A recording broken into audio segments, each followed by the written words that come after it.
I once gave a reading at Notre Dame in a gigantic hall for about 15 undergraduates who seemed to have been selected for their nearly completely unresponsive faces. And when it came time for the Q&A, this one girl in front immediately raised her hand and said, "Where do you get your ideas?" She asked it exactly the way you would ask your mom where she got that beaver pelt. Now, I've always been interested in what one reviewer has delicately called persistently unusual subjects, and lately I have to report it's gotten worse. In recent years, I've written about, and I'm going to show you some extraneous images, the executioner in charge of the Reign of Terror during the French Revolution, Nazi explorers on the hunt for the Yeti,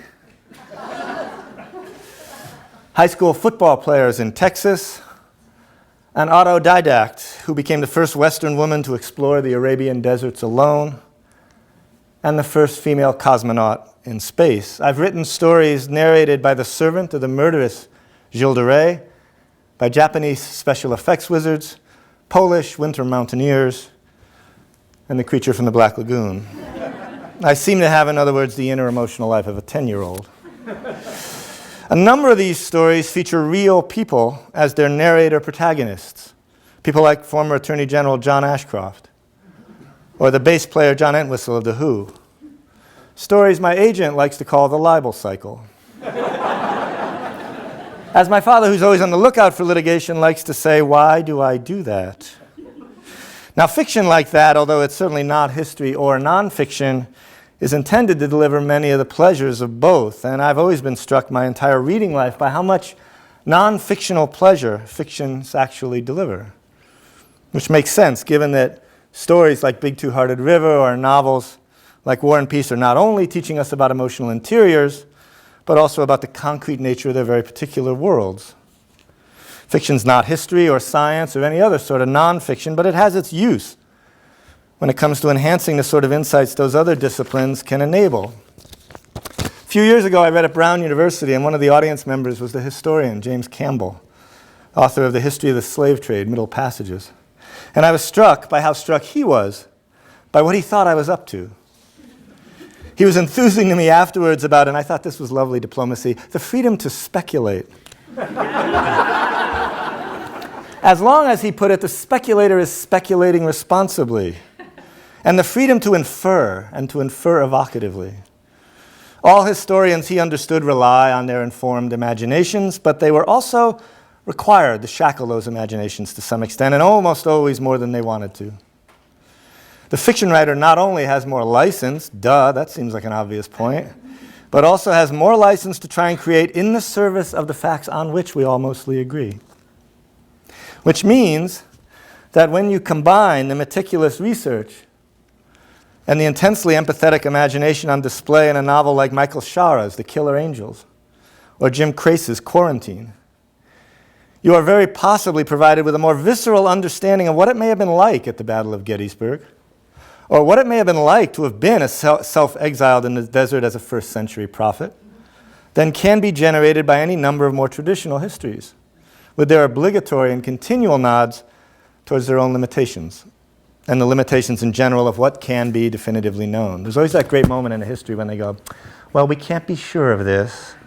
And I, as a reader, always go, "Shit." Oh. I just threw that in because this is on the website, and I thought, might as well know what kind of school you're coming to, kids. Now, given what I do, I'm excited by how this kind of writing enhances a fiction writer's possibilities. And I tell my students that one reason we're attracted to this kind of material is because it's a way of enlarging our contact with the world. There's so much to learn, even if you're not a nerd. And the people who write and probably read the kind of fiction that I like may be the kind of hopeless nerds whose hearts lift in anticipation when they realize there's yet another 300-page book on the volcanic eruption of Krakatoa about to come out. Part of my attraction to that sort of material is that simple. It's as simple as doing everything I can when writing to stay in touch with play, with the passionate engagement that we all manage as children. And that seems to me, by the way, Jim said in a digression, also one of the best methods of addressing writer's block. All of us who have tried to write something we cared about have had to face the issue of what to do when the analytic voice on your shoulder intervenes prematurely and starts killing everything in its cradle by announcing it's simply not original enough or good enough. Now, getting ourselves to write again is not just, as a famous writer once famously put it, a matter of lowering our standards. It's also a matter of remembering that we need to reconnect with this notion of this sort of creation as play. And if we keep the notion of play in the formulation, then we remind ourselves that we don't necessarily know what we're doing at first, and that that's okay. And so for a little while, we can cut ourselves some slack. Imagine you come across a little girl in the sandbox. You say, "What are you doing?" And she goes, "I don't know." You don't say, "Then get out of the sandbox." And if that little girl says to you, "I'm building a castle," you also don't go, "Oh, that's original. Nobody's ever built a castle before." And you also don't go, "Do you think you're going to build a castle nobody's ever built before?" If the girl had any poise at all, she'll go, "I don't know.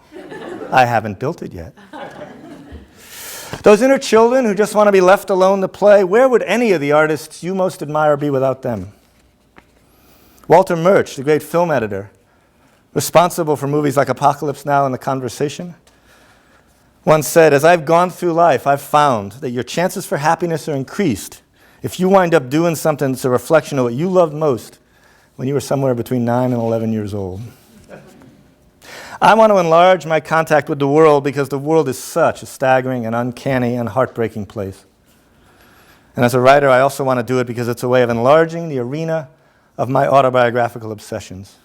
It's a way of expanding those elements in my background that are working to proscribe all my choices. I come from an Italian family in Bridgeport, Connecticut. I have written more than once about Italian families in Bridgeport, Connecticut. I don't only want to write about Italian families in Bridgeport, Connecticut. If I continue to only write about Italian families in Bridgeport, Connecticut, I will hang myself from a shower head. I'm looking, in other words, for ways to complicate my experience and to further interrogate and exploit that relationship between my imagination and my memory.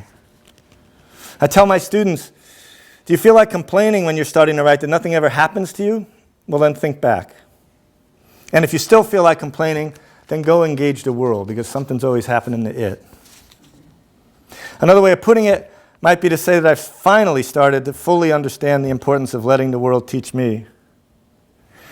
Years ago, I discovered, and the source, alas, is now lost in the mists of time, that Émile Zola, this 19th century French novelist wanting to fathom the lives of coal miners, went down into the mines of Anzin to research his novel, Germinal. 150 feet below ground, he saw a gigantic workhorse, a Percheron, dragging a sled through a tunnel. And Zola asked how they got the animal in and out of the mine each day. And when the miners realized he wasn't joking, one of them said, "Mr. Zola, that horse comes down here once when he's a foal. Still able to fit in the bucket that brings us down here. He grows up down here. He grows blind down here. He hauls coal down here until he can't haul coal anymore. Then he dies down here and he's buried down here." Now that, ladies and gentlemen, is a metaphor. And it's an epiphanic and empathetic understanding of the miners' lives that the world taught Zola. And that Zola had to be receptive in order to write the novels he wrote. "Well, sure, Jim," you say a little peevishly. "That's easy for Zola. But what about us?" The first worry writers have when they consider working with something like real material or historical material has to do with the issue of authority. As in, where do I get off writing about that? Well, here's the good and bad news as far as you're concerned. Where do you get off writing about anything? Where do you get off writing about someone of a different gender? Where do you get off writing about your mom? Where do you get off writing about yourself 20 years ago? Writers shouldn't lose sight of the essential chutzpah involved in trying to imagine any other kind of sensibility. And they should take heart from that chutzpah as well. The whole project of literature and the entire project of the arts is about the exercise of the empathetic imagination. Why were we given something as amazing as imagination if we're not going to use it? If the axiom, write what you know, is understood to mean write what you've experienced in terms of events in your life, then that axiom seems to offer a vision of literature that does no justice to the empathetic imagination. It's not as if other writers we admire haven't shown us the way. Why do we routinely assume that we can imagine ourselves into Emma Bovary's head as readers, and then doubt so fiercely that we could do so as writers? We need to bear in mind, as we've been told many times, that we're working from, but not necessarily about, our lives.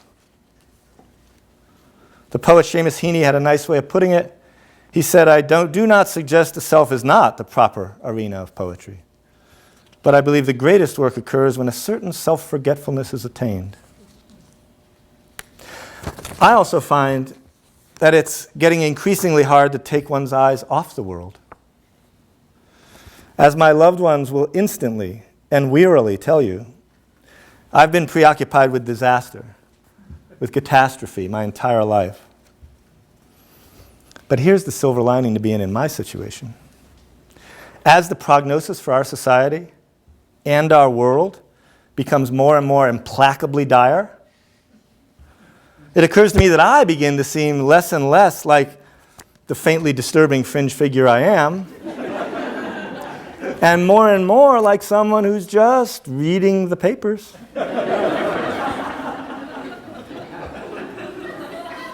Percheron. So what happens when you attempt to write serious fiction about historical events or current events or real people? Well, the good news is you're already provided with characters and a situation. The bad news is those can obviously operate as constraints as well. If you decide to write about the maiden voyage of the Titanic, a large amount of your plot would seem to be already in place. But notice the crucial phrase there is seem to be. I give my students, in fact, an exercise involving the Titanic that goes like this. I write on the board 2 sentences. 1, a man and a woman book passage on the Titanic. 2, the woman knows what's about to happen. The man doesn't.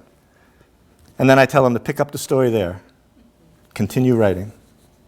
They all assume it's an exercise in plot. But what they quickly come to understand is that it's in fact an exercise in characterization. Because they have to decide who these people are before they can decide what's going to happen. Which is another way of saying that the plot of the Battle of Gettysburg may seem to you set, but in fact it's a heck of a lot different if your protagonist is some poor kid in the middle of Pickett's charge than it is if your protagonist is Robert E. Lee. So, fictions that I think make the most exhilarating use of history or science, whether they're novels like Marguerite Yourcenar's Memoirs of Hadrian, and anyone who buys that book and doesn't like it, I will give you your entire money back, okay? Or Marta Morazzoni's The Invention of Truth, or short stories like Nathan Englander's The Tumblers, or Ken Kalfus's PU 239. Fictions like that seem to understand this duality. A, fictions about real events need to respect the facts. And B, as our politicians have taught us, facts are malleable things. The trick, I think, is to do everything possible to honor A as you understand it, while taking full advantage of B, to shape your material into something aesthetically appealing. Now, a long time ago, I read an interview with Alan Gurganis in which he said that it was the writer's job to take the world personally. I think that's right.